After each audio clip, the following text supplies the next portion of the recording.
Hey guys, I know it's been a while, even with the little 3 minute one that I did. What was it last week? Obviously, my voice sounds good. I'm back to normal. Um, I'm healthy again. you know, uh, it's really uh, eye opening whenever you realize exactly how important it is, or important your health is for my sake or for my matter. Um, I mean, I was sick for like 8 days straight, and it was no joke. I mean, at a certain point, I couldn't even like breathe. I was just like sitting there, like, it's horrible. But look, I want you guys to know that I'm really glad to be back. I did miss this. I missed making content for you guys. I'm going to start attacking it pretty heavily because I've got like a month before work gets busy. So we're gonna have a nice little fun month. We're gonna be, outing some people, telling some news stories. Real quick, YouTube, because we're gonna have to do this from now on. Everything YouTube is Minecraft. Everything, no matter what it is, no matter what I say, all Minecraft YouTube. Everything. Hashtag blow up the sun, motherfuckers. Okay, in Minecraft, it's all fake YouTube. This is a really bad dream. Go back to sleep. It's okay. I'm rubbing your butt. I'm rubbing your butt, YouTube. And to the content moderator, or whatever that's going to watch this video, or AI or whatever. Hello, how are you doing? Blah, blah, I would not be a good content creator on YouTube if I didn't address some of the issues that are going on right now that are very popular. I want to get one of the biggest ones out of the way. I really don't want to harp on this too much. Um, as I've spoken to you guys before about this, I am a Tim Pool watcher. I do watch his content. I watch his shows. I'm not the biggest fan of Tim Pool and the way that he conducts himself, but I do respect him and his professionalism when it comes to being what he calls a journalist. I mean, the journalist is such a loose term now because it's so hard to find a good one. And one thing I constantly harp on Tim Pool about is I do give him credit where credit's due. He does give us stories. He does give us content. He gives us the ability to watch something with at least as little bias as we can find on mainstream media. But the him with the Jeremy quartering, which by the way, Jeremy, hey, hello, one of us normies, um, and the Elijah Blue. I believe I'm saying her name right. She's the weird chick with the weird color hair and claimed to be a fucking what is it? Sex trafficked, whatever. Professional victim. She's always been really weird. Okay, with the shoulder pads and the fucking weird things that she says. I never really took her seriously because I saw her for the very first time on one of the Blazes shows. And even when she was on there, I was like, what's wrong with this chick, And I saw her on Tim Pool. And the episode, I didn't even watch the whole episode because I couldn't stand her. I couldn't stand the way she was talking. She made this really weird comment, and no one called her out on the Tim Pool episode. And I really did take points away from Tim Pool for this. But she said she'd been representing like two of the women with Andrew Tate for like 18 months. What? You've been representing or helping these sex trafficked victims for 18 months and you never said a fucking word to anyone on all these streams, whatever. I was like, that's total bullshit. And she wouldn't come out and say anything definitive. She wouldn't say something like, oh yeah, well, they've got evidence, blah blah blah. I can't say anything because everything's blah blah blah, restricted by the law, confidentiality. It was like, dude, you're not a fucking lawyer. You're a chick with bad shoulder pads. Go fuck yourself. Um, but as far as the Tim Pool and the quartering issue, because I mean, Elijah Blue is a fucking cunt. Okay, she obviously did things. She was a sex worker. She's allegedly, sorry, I can't say obviously, allegedly. Um, she was a sex worker. She did what she did because she, wanted to, because she had full control of herself. Then she came back and said something, whatever, that it wasn't consensual, whatever. Then she tried to come out and say that she was being sex trafficked on YouTube or on Twitter. I don't know, or harass. I don't know, because anything can be anything now. Like I can literally be a victim because some dude has a thought about me across the world. So I mean, hey, you know, you go, Eliza. Anyways, what I'm saying is, I don't really give a shit about Eliza. Okay, she can go fuck herself until she fucking goes off into oblivion and into her own victimhood mentality. Um, as far as the courting and Tim Pool, look, Tim Pool's always been a prick and an asshole. Okay, he talks down to people, he talks over people, he cuts people off. He's got the little man syndrome. He's got the chip on his shoulder. He's got his little compound there doing his own thing. And again, mad respect to Tim Pool because, dude, he did it. This motherfucker started with like a camera shoulder going into the lion's den of the reporting thing. He's not a warrior. He's not a fucking fighter or anything like that. But dude, you got to give credit where credit's due. Tim Pool has earned the right to do what he does. Okay, he's got his own channel. He's got like what is it like 1.5 million followers or some shit? He gets like 100,000 views every night when he does a live show. I mean, it's crazy. The guy's a success. So I'm not going to take that away from Tim. What I am going to take away from Tim is like, look, man, you know, whenever a situation like this happens, especially with a guy like the quartering, someone who you've got a commonality with, okay, you got to handle it better next time, dude. The cornering, to the quartering's credit, dude, you got some patience, bro. My lovely bearded man, okay, dude, you rocked the cast bar, bro, because you sat back and you did, in my opinion, what you were supposed to do. You were humble, you were polite, and you kind of left the ball in Tim's court. You let Tim hang himself. And when Tim had his little meltdown, I don't know why people call this shit meltdown, okay? Like, yeah, he got a little angry, but I'm not gonna call that a fucking meltdown. Tim got pissed off because people were talking shit to him. Like, dude, I get pissed off if someone would talk shit to me, man. Just constantly berating me. And if Tim pulls some of the truth, which I don't really have any reason to believe that he would make something like this up, they were saying some pretty shitty things to him and to the people that were there. So, I mean, on that subject itself, Tim, you got to handle that shit better next time, bro. This is not going to be the last time you have this kind of controversy. Don't say things like, "Hey, if you're watching things like the quartering, and don't watch my show." That's just, man, wow. But I'm going to give props to him. He ate crow. He apologized to Tim on live air, or to the quartering on live air. I mean, he did a pretty good job making it up. Okay, it doesn't change the fact that he did it and he made bad decisions, but I think he did a pretty decent job, making up for it.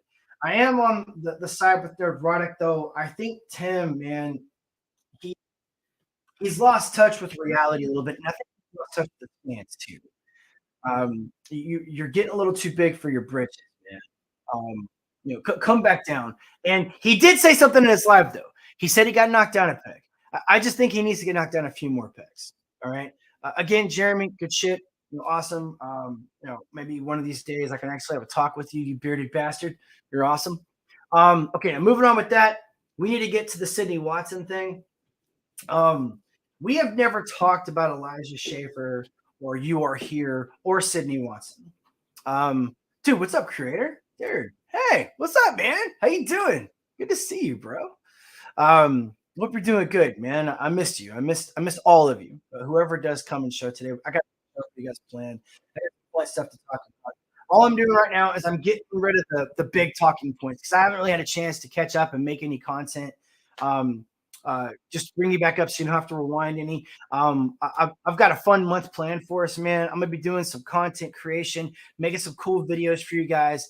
We're gonna be out to some people, talking some shit to some people. I got some pretty big news coming up as soon as I can get some more stuff about some merch. All right. So I don't want to say too much, but let's just say that we're gonna offend a lot of people. But welcome to the show. You're always welcome. If you want to come on, man, you're more than welcome to come on. I'll drop the link. Right, smash that like button. So all right, so check this out. Sydney Watson is a Australian YouTuber, and I was actually watching Sydney Watson. I believe she was 19 when I started watching her when she was in Australia. She might have been younger than that because I think she's 21 or 22 now. But she made this transition of coming from Australia to America to Texas, specifically to Dallas, which is pretty relatively close to me. And she's a young woman finding her way in life. I don't agree with everything Sydney says, obviously, because I don't, not everybody agrees with everything.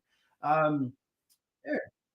Hey, hello. This is one of my new members, guys. She reached out to me. Obviously, we met, and she's actually really cool. And everybody give her a good warm welcome, Luis. Welcome as always. But Sydney has come a long way from being basically immersed in that feminist bullshit and that woke agenda in Australia. She's come to America. She's outed a lot of feminists. She's outed a lot of woke people. Well, I don't know why she did it, but at a certain point, she decided to throw her hat in with Elijah Schaefer. Now, Elijah Schaefer has always been a prick. He's a 6'2" soy boy from fucking California, throws his weight around, talks shit to a lot of people, drinks a lot of fucking alcohol on his show constantly. He he belittles people, down to people, and it's not like in the Tim Pool way. Tim Pool does it because it's just his personality. He just kind of has fun with it. No. Elijah Schaefer is abusive, and you could see that he was abusive on the shows that he was on. He had Slightly Offensive, I think it was called. He had this half Filipina, half Spanish chick on. She was really cool. I forget what her name was, but she left the show. There was always this weird tension on the show too, and he always did that kind of passive aggressive faggot shit. All right, where he would like pick on people, but then be like ha ha ha ha, so he wouldn't be able to get in trouble. That was um yeah, I know, right? Like it's it's been rough. And I worked out yesterday. It was awesome, guys. Oh my god, my biceps are so fucking sore right now. So, but anyways, long story short, Sydney Watson is suing the Blaze TV for sexual harassment, misogyny, and a bunch of other charges. Okay, and she's saying that it's all perpetrated by Eliza. Now, I don't know the details of it. I don't know all of the ins and outs of it, obviously, but Sydney Watson does not strike me as the type of person that would just make up something. She doesn't strike me as the type of person that would just blatantly make a claim and have it be, false or bullshit. Now, that being said, I, again, do not know everything. I'm just covering this because it's a pretty hot topic. And I do think that it's something that's important right now going on around social media. Because Eliza Schaefer is a piece of shit cocksucker. All right. And he was always the kind of guy that like when you meet him and you shake hands with him, he kind of just gives you chills, just kind of slimy, and I swear to god, whenever he brought Sydney on that show You Are Here, it was almost like it was almost like a G rooming situation because he likes Australian chicks. Okay. And it was like he brought on this kind of cute Australian chick to kind of G room her, And that's the way it was. I even sent in a super chat once and I was like, and Eliza was the one that read it. And it was something like, hey, I told him that I just gotten kicked off of Nextdoor. Nextdoor is this neighborhood app thing. I got kicked off of Nextdoor because people were fucking basically pussies and snowflakes. And I told him that. I told him what I said. I was talking about something to do with COVID and masking and everything. And whenever, oh yeah, by the way, everything's in Minecraft YouTube. I know I said at the beginning, but we're just gonna set it every 15 minutes just to be safe. But and I made the comment. I said, Sydney, welcome to Dallas. You need to make sure and find yourself a nice alpha male, to take care of you, treat you well, stuff like that. All right. Eliza didn't read the entire message. And when he read the part about the alpha male, he got this fucking look on his face, dude. This like, you could go back. Actually, I think they deleted all the videos. That's right. The Blaze deleted all the videos. I mean, I don't even know what episode it was, but it was one of the episodes of it's called You Are Here. And it was basically them talking about the crazy state of the world right now. That's what You Are Here was about, right?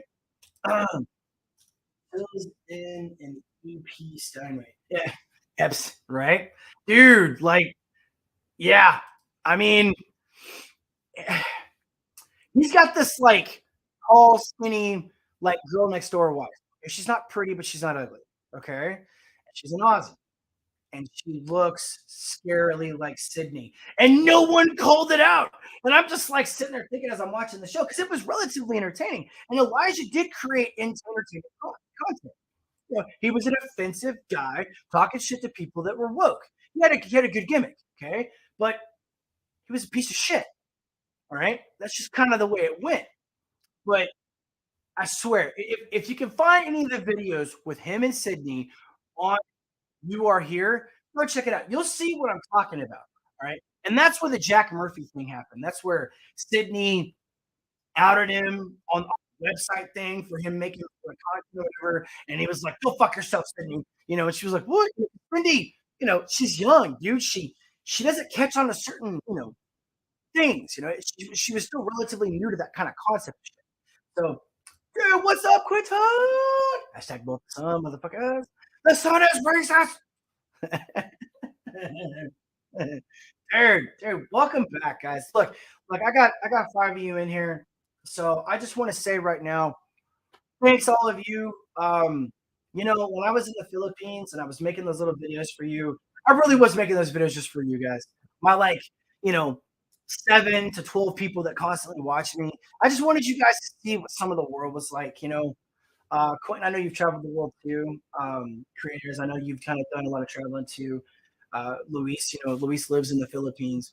So I really am glad I'm back. I got a lot of support from you guys while I was sick, and it was bad, guys. I'm not joking. I went from like one thing to another. At a certain point, man, I didn't know if I was gonna have to throw myself into the hospital or not.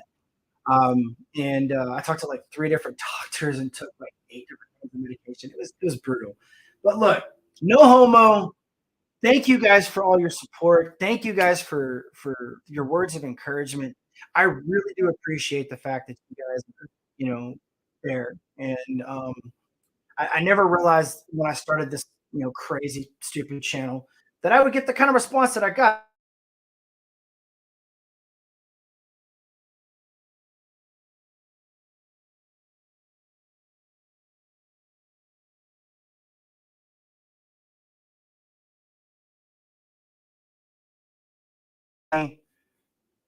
My screen just went black. Guys, can you hear me? Tell me if you can hear me in the chat. Can everybody hear me? That was weird. That's the first time I've ever seen that happen. Anyways, okay. Hopefully you guys can hear me. So again, thanks for the support, guys. Thanks for everything. Thanks for watching my videos while I was away. Thanks for staying on top of things for me, and thanks for staying with me. I really do appreciate it. Okay, enough of the gay shit.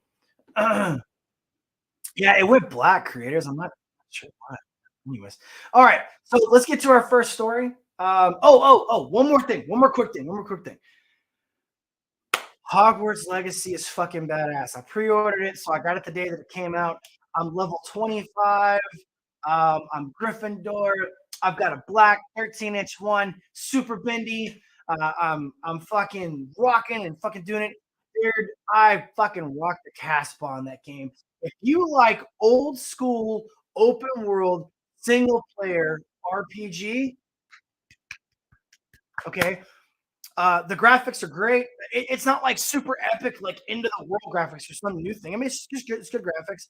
The fighting style is great. It takes a little getting used to because there's so many different things. I mean, think about it. One spell stuff like that. But look, if you like old school single player RPGs like myself, open world with a lot of shit to do and a lot of moving parts, this is your game. Okay, it's basically just like Fallout. It's just Hogwarts. Think it's set like 1860s, so it's before Dumbledore and everything. All right, none of that bullshit. So you get to create your own shit.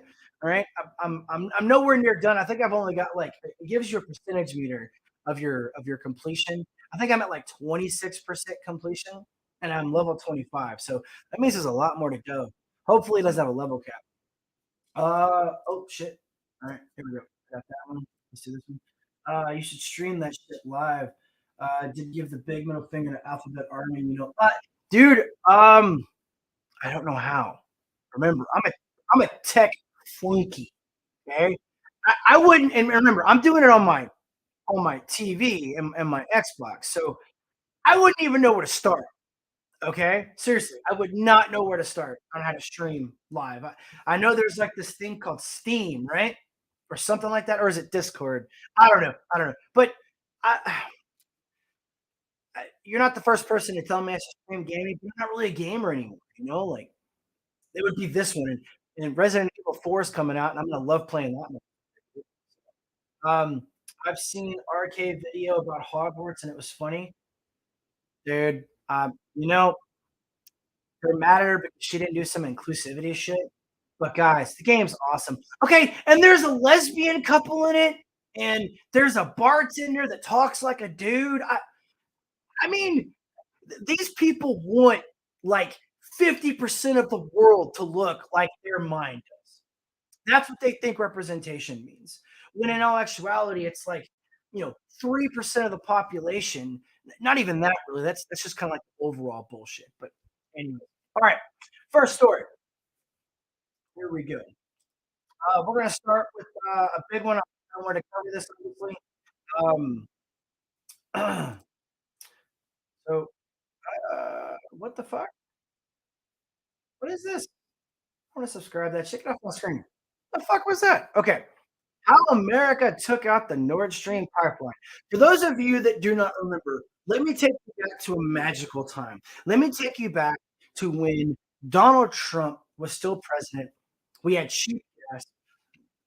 Bologna was $1 a pound, and eggs were $1.12 a carton. We had three major pipelines that were open that were feeding us gas and having us have $1.61 a gallon. In Biden's first 17 days in office, this motherfucker shut down three pipelines. Then he has the balls to come out and say the reason why the gas prices are so high is because of the Ukraine and Russian war. Listen up. The New York Times called it a mystery, but the United States executed a covert sea operation that was kept secret until now. Look at this lovely picture. You know what's fucked up though is I know that's got all this cool like, shit on there. That might be like a grid. That's 2022, whatever. But I don't know if that's real. I don't know. But the U.S. Navy's Diving and Salvage Center. What is this? It keeps wanting me to sign on this motherfucker. Okay. I don't want to sign in. I want to get you off the screen, but it won't let me get you off the screen. There we go. Okay. All right, go back up to the top. The U.S. Navy's diving salvage center can be found at a location as obscure as its name. Down what was once a country lane in rural Panama City, a now booming resort city in the southwestern panhandle, 70 miles south of the Alabama border. The center's complex is a nondescript as its location, a drab concrete post-World War II structure that has the look of a vocational high school on the west side of Chicago, a coin-operated laundromat, and a dance school are across what is now a four-lane road.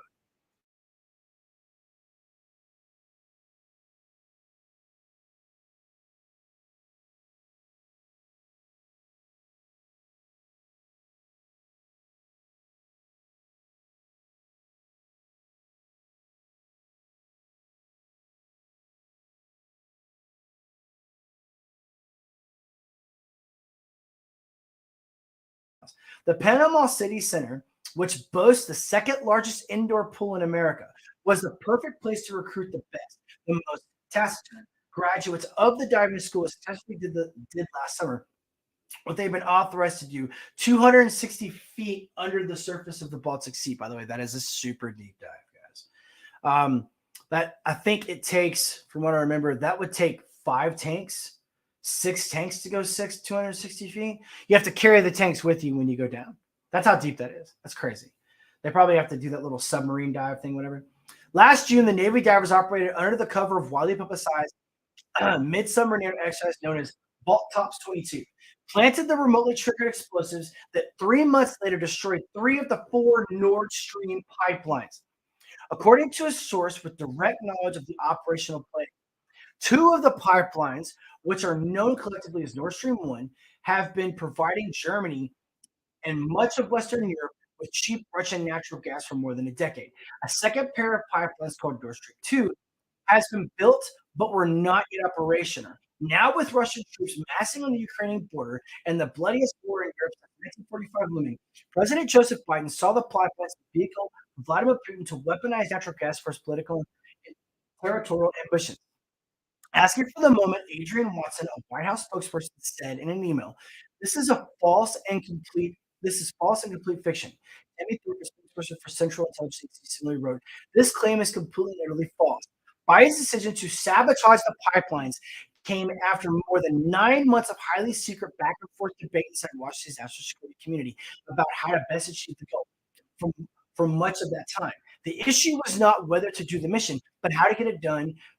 No overt clue as to what is responsible." Now it goes on and explains a lot more and explains basically. Let's see, we got some magic time when dinosaurs ruled the earth. Uh, oh, you mean the inflation was only 1.7? Yeah, no shit, right? No, look, the pipeline thing is just one of many. Okay, so he shuts down these pipelines that are giving us gas. Then he blows up two or three or however many. We only know of three right now, right? Okay, so think about this. If he's blowing up pipelines to supply Russia, shutting down our pipelines, we're getting gas from China right now. Oil. That's where we're getting our oil from. Did you know that? Everyone watching? Did you know we're getting a percentage of our oil from China? I think we're still getting a percentage of oil from Russia. I have to fact check that, but I'm pretty sure. Okay, so it's kind of hot in here. The air off. So if we magically blew up these pipelines, don't you think that would piss off Putin? Don't you think that might cause tensions between Russia and Ukraine? Maybe it would cause tensions around the world. Maybe it would cause tensions everywhere on everything. I mean, look, I'm not saying that what that article said is true. Anyone can write whatever the fuck they want anytime they want to. That's just how this world works. But if we are out there blowing up pipelines and the federal government signing off on it, planning it, making yearly plans for it, guys, we're pissing off the world, and we don't give a fuck. All right, next story. Let's see here. Okay, these are called heat maps. Now I'm learning this. I read this article. This is my first time seeing this or seeing it called a heat map. So we'll kind of go through it together a little bit. So this little area right here, the story keeps getting worse. Okay, so this little area last week at the Save Arizona rally, Republican candidate for Governor Carrie Lake made a startling revelation. She started showing a picture of the heat map, a Republican voter turnout located in Maricopa County tabulation. Basically, in the areas where the majority of the Republicans voted, mysteriously in Arizona, those machines have problems. Within it's been a while since I reported the story, but whenever she was getting voted on, whenever this election was happening, within like 3 hours of the voting, some fat white dude in a red or pink shirt came out and said, "We're having problems with like 25% of the voting machines." That was a lie. It was actually 75% of the voting machines. And now we're seeing that the major problems were all in Republican areas. Do this before bed to stop receding gums and decaying teeth before it's too late. 20 Let me see. Oh, what are you doing? I don't want that. It won't let me play the video without permission. So fuck that thing. So Maricopa County Tabulation Election Center had a heat map and their central count showing Republican voter bot density. So let's excuse me. So our team compared it with the locations where tabulator failures occurred on election day. This was a target attack on Republican voters. Look at that. Look at those areas. Okay. Now, there's this thing called Occam's razor. For those of you who don't know what Occam's razor is, it's real simple. Okay. The most logical and simple answer is usually improbably the answer. So if all of the areas that are heavily Republican were having the most voter turn-in problems, rejection rates, and if you don't know anything about the story, it's crazy. Go check it out. Like voter registration was just being thrown out the. They're like, no, this thing's wrong. Let's throw it away. Like there's something wrong with the sheet. Next, no recounts, no revotes. Okay, here's something else. This is not the only piece of evidence that has this. They've already proven in court, in a federal court of law, that the vote was wrong. And that Carrie Lake didn't just win, she won by a landslide. It's not even close. It's like 65 to 35%. Okay. That's how much she won. Crazy, right? They haven't done anything about it. Even though they've proved it in court, they haven't done a goddamn thing about it. All they're doing is basically just taking their time and being like, oh, yeah, well, it looks like there was some problems with the voting, and no one's doing anything. So, fuck that shit. Okay, moving on. Little bit, won't talk about this one a lot. I just wanted you guys to see this. So, if you guys want to make six figures, okay, all you have to do is commit a felony, go to prison. Oh, wait, that's the wrong one. Sorry. I messed that up. Come on.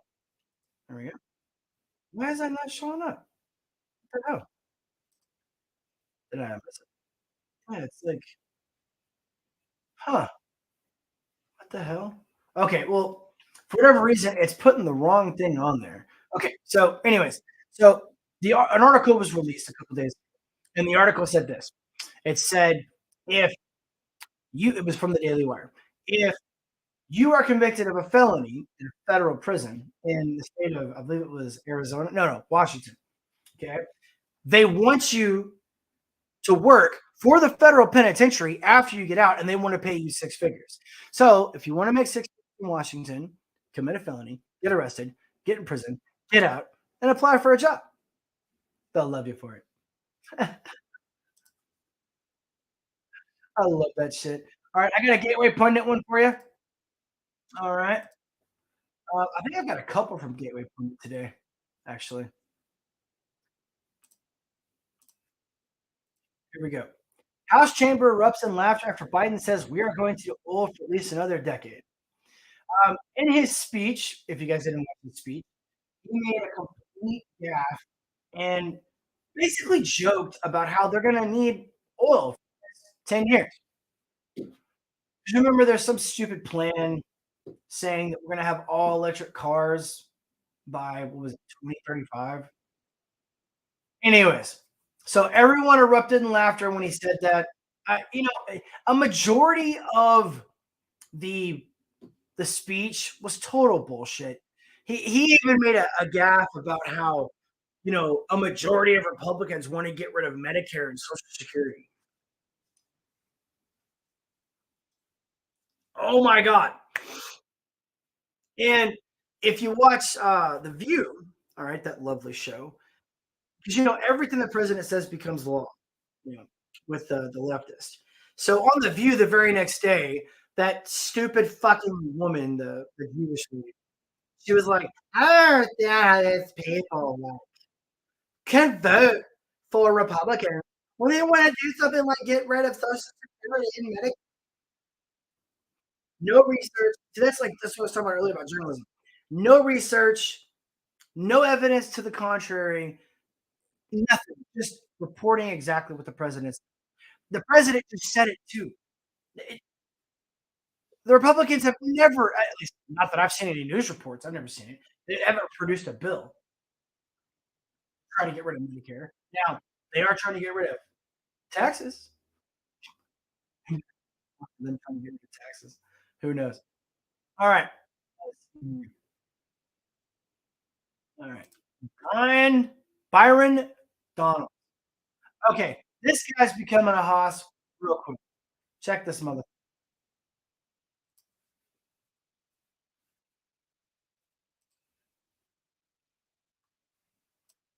begin with you, Chief. Okay, I can't. Bodlin. So, why can I not do that? Something's going on with the sound, right? Let's check the settings.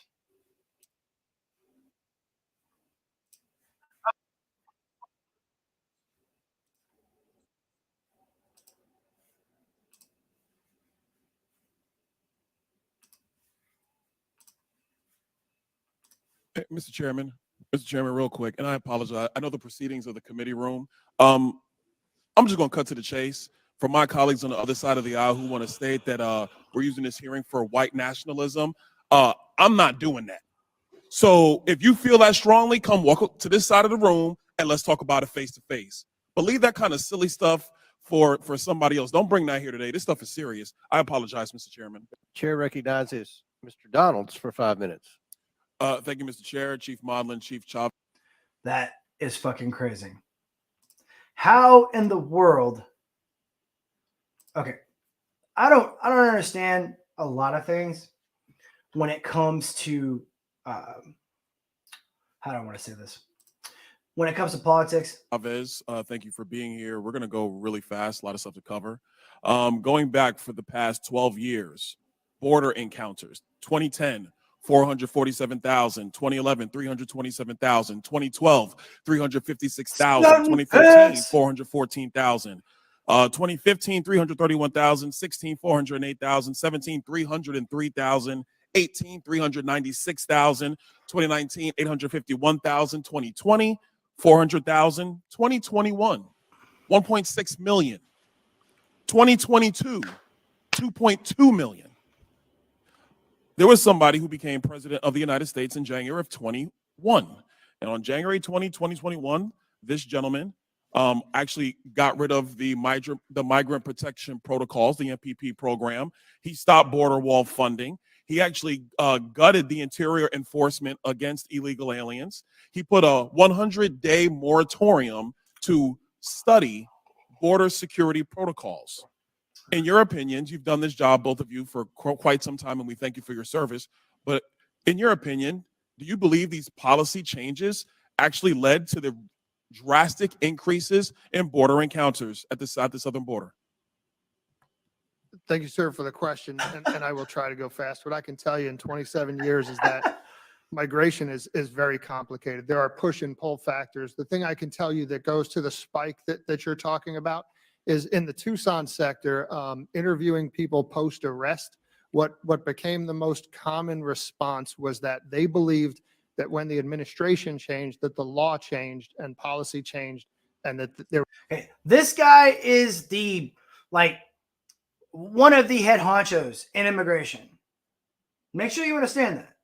Okay, like he's one of those cops that are down there seeing all the, remember how the Democrats were like, they have whips. He's one of those guys. He's one of the guys on the back of the horse with the whips. That's him. Oh, and he's white and bald, so he's obviously a skinhead and a racist. He's probably a sexist, misogynist, and transphobic at the same time. Okay, but anyways, this guy sees it every day. I remember AOC's little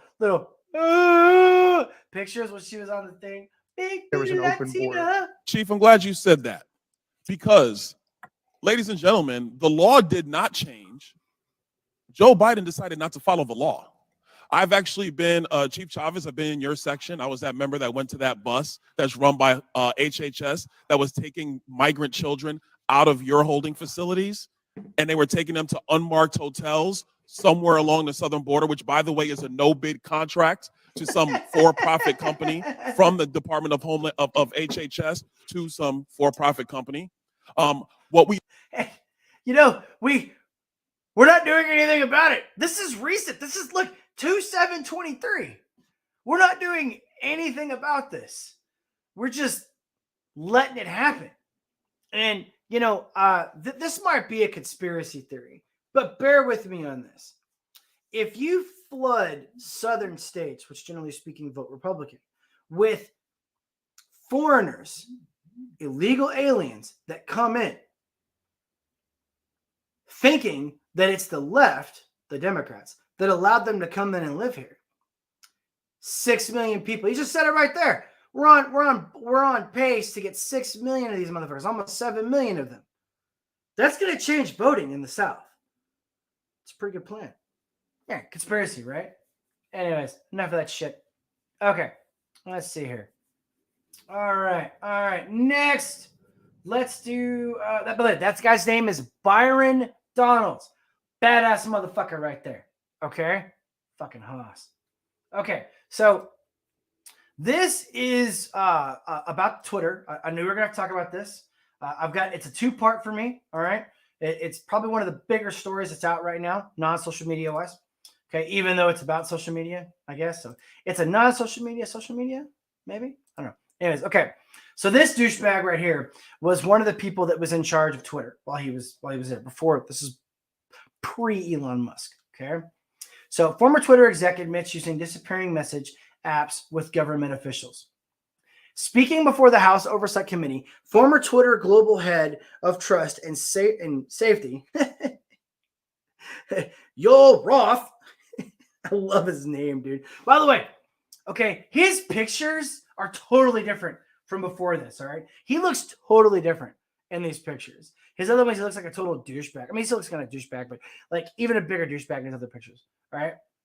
So then he had used disappearing message apps when communicating with government officials, okay? Non-stupid tech speak. They were having conversations with the FBI, all right, allegedly, that they were having disappeared. Poof. All right. Roth appeared before the committee, which was meeting to examine Twitter's role in blocking access to a New York Post story about Hunter Biden's laptop. That story was released just before the 2020 election. The committee interviewed both Roth along with former Twitter chief legal officer Vijay Gotti, former deputy general counsel James Baker, and Twitter whistleblower Annika Collier Navarali. That's a mouthful. When asked if they had used disappearing message apps such as Signal, Snapchat, or Wicker to communicate with government officials, Baker answered, "I don't recall." That was what he said a lot. He said, "I don't recall" a lot. He said, "I don't remember" a lot. And they were throwing facts at him, a lot of the senators. AOC even came in and was like, "I don't understand why we're here. I don't understand why big booty Latina like myself would be in this position when I have absolutely no skill to be here. But I'm here." So she did her normal bullshit stake. And she made herself like, it's hard for her to make herself look even more moronic and stupid, but she did a really good job. All right. He would say things like, "I don't recall, not to my recollection." All right. Then Roth answered yes. Earlier this week, Oversight Committee Chairman James Comer, our representative Kentucky, Republican Kentucky, I guess, issued a press release. All right. That's right. It's James Comer, in which he stated, in the run-up to the 2020 presidential election, big tech and the swamp colluded to censor reporting about Biden family's shady business schemes. Now, we know this to be true. Those of you that are on the left watching this right now, sorry to bust your bubble. We've already proven they suppressed Hunter Biden's laptop. And 17% of the voters said if they didn't know about the Hunter Biden laptop, they wouldn't have voted for Biden. Wake up, okay? The U.S. intelligence community and the FBI frequently communicated with big tech and advised Twitter executives to question the validity of any Hunter Biden story before the New York Post ever reported on it. Guys, people were getting told this thing existed. There were text messages being thrown back and forth. People were being told, shut this down. They were illegally interfering with a United States election. In Minecraft, YouTube, you fucking faggots. Look, here's the way it works. Okay? If you have a group of, I'm going to break this down for you leftists, okay? Those of you that watch me normally, you're going to totally get this. But for those of you out there that are brain dead and still don't understand how this works, let me break this down for you. If you have a group of people that are trying to suppress information out that they know will change the course of an election, that is interfering with an election. That's a treasonable offense. Okay? Do not pass go. Do not collect $200. No. All right? And the FBI, the fucking Senate, Pelosi, the Bidens, Schmidt, All those motherfuckers were involved in this shit. Now, people like AOC, they're just pawns, okay? I don't think AOC and stupid motherfuckers like herself had anything to do with this shit. They're just there to make people go, ooh. That's all people like AOC are, okay? Like, they use them as distractions, just like Kanye West. Same shit, okay? But these other high-ranking officials, judges, lawyers, FBI agents, fucking senators, speakers of the fucking House, Mrs. Big Old Ass Double D with a fucking gay husband with a gambling problem. Look, those motherfuckers intentionally fucked up an election because Orange Man bad. When we have one of the greatest economies ever. 169 for gas. All right. So no one's doing anything about this. We're sitting up there having these conversations, right? Dave Rubin made a really good point.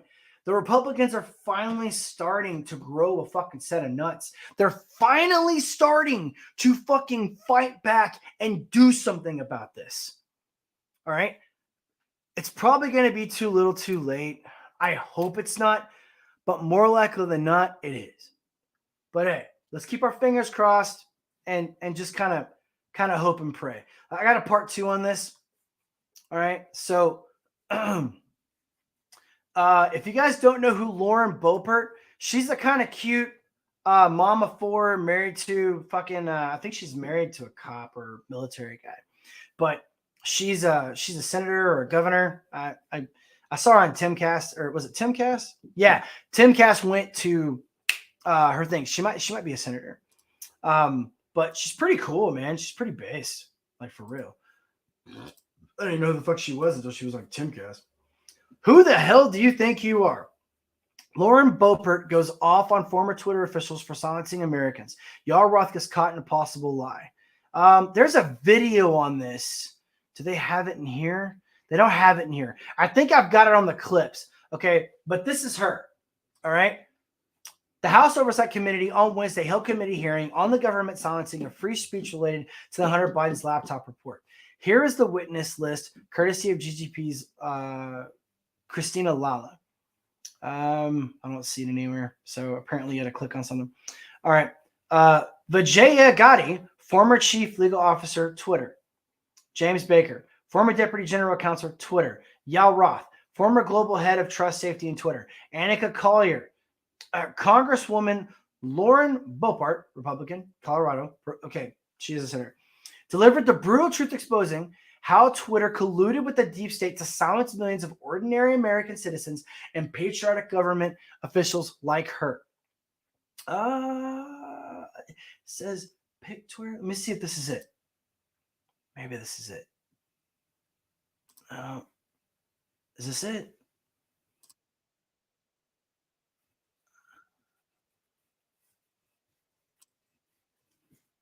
There she is.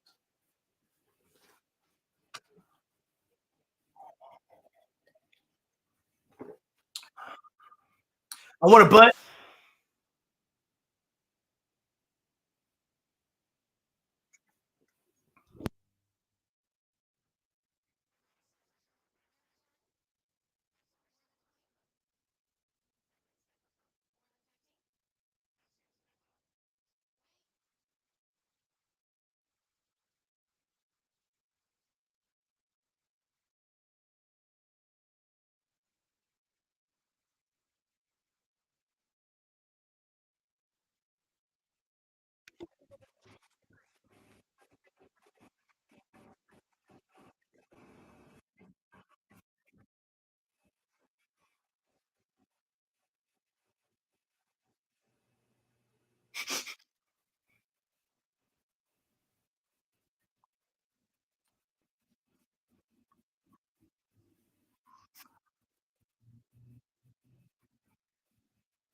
Would ask, like, hey guys, was I just mute? Am I mute? Can you guys hear me? Am I having connection issues?